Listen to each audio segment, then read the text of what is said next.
मोफत नेत्र चिकित्सा आणि मोफत चष्मे वाटप शिबिराला सुरुवात झालेली आहे। त्या संस्थेचे संस्थापक अध्यक्ष आयुष्यमान संदेश गमरे साहेब यांनी आपल्या शुभेच्छापर भाषणामध्ये आपल्याला सगळ्यांना विनंती केलेली आहे या शिबिराचा आपण सर्वांनी लाभ घ्यायचा आहे। तरी मी आपल्याला आणखी एक छोटीशी आनंदाची बातमी सांगतो की ह्या माता रमाई समाजसेवा ट्रस्ट या ट्रस्ट मार्फत गेले 20-25 वर्ष ही संस्था आणि यांचे संस्थापक अध्यक्ष आयुष्यमान संदेश गमरे साहेब हे लोकोपयोगी लोकसेवा जनसेवा यांच्या सर्व कामकाजामध्ये अग्रेसर असतात आणि बरेच त्यांनी या विभागातील ठार वांद्रे पश्चिम विभागातील गरजूंना मदत केलेली आहे। वैद्यकीय बाबतीत असू द्या, शैक्षणिक बाबतीत असू द्या, त्यांनी खरोखर खूप छान पद्धतीने सर्वांना मदत केलेली आहे।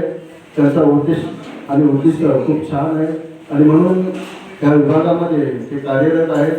तसेच आपल्या बौद्धजन पंचायत समिती शाखा क्रमांक 149 या शाखेने त्यांचा या कामाचा गुणगौरव केलेला आहे आणि त्यांना समाजभूषण म्हणून शाखेतर्फे त्यांना पदवी दिलेली आहे। तरी आम्ही सुद्धा या आमच्या समाज बांधवांना या तक्षशिला बुद्ध विहारामध्ये स्थानिक बौद्धजन पंचायत समिती शाखा क्रमांक 150 आणि 194 माता यशोधरा महिला मंडळ आणि नवी शहरी विभागातील सर्व रहिवाशांच्या वतीने एक त्यांना पुष्पगुच्छ देऊन त्यांच्या या ठिकाणी आम्ही स्वागत आणि सत्कार करीत आहोत।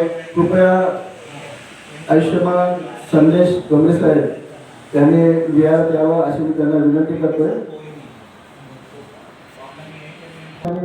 आपल्या समाजाचे कामकाज करत असलेले समाजभूषण आयुष्यमान संदेश गमरे साहेब यांचा आम्ही आमच्या बौद्धजन पंचायत समिती शाखा क्रमांक 194 चे उपचिटणीस आयुष्यमान नरेंद्र गमरे साहेब यांच्या हस्ते पुष्पगुच्छ देऊन या ठिकाणी त्यांचे स्वागत करत